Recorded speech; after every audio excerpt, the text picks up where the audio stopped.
सुने, आप बाहर जा रहे हैं ना, मुझे ओशन मॉल ड्रॉप कर दीजिए।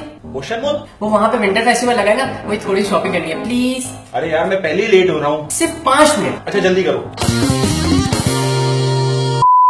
यार। आयशा तुम्हारे 5 मिनट कब खत्म होंगे? बस 5 मिनट, बस 5 मिनट, बस 5 मिनट।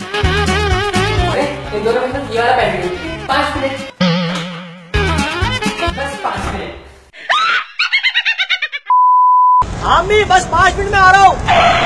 अबे मानी कहाँ जा रहा है? अबे यार वो अम्मा ने दही मंगाई थी। अबे ओशन मॉल में कॉन्सर्ट है, एंट्री फ्री है। चल चल चल चल चल चल चल चल जल्दी। फिर यार मैं दही का क्या करूँगा? अबे ये देख, मेरे पास भी दही है, 5 मिनट में आ जाएंगे। आजा, खैर है यार। चल।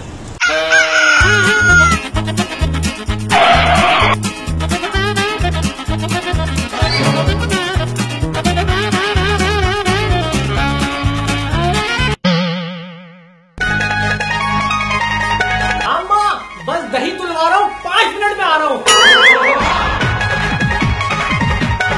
अम्मा अम्मा यहाँ पे रैली निकल रही है, दही तुलवा ली है, बस 5 मिनट में आ रहा हूँ।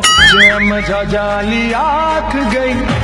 अम्मा बस रास्ते में हूँ, 5 मिनट में घर पहुँच रहा हूँ। तेरी सौ ढोला मर जावांगी मैं जे तेरी मेरी। अरे अम्मा मैं बोल तो रहा हूँ 5 मिनट में आ रहा हूँ ना, आप सब्र तो करें।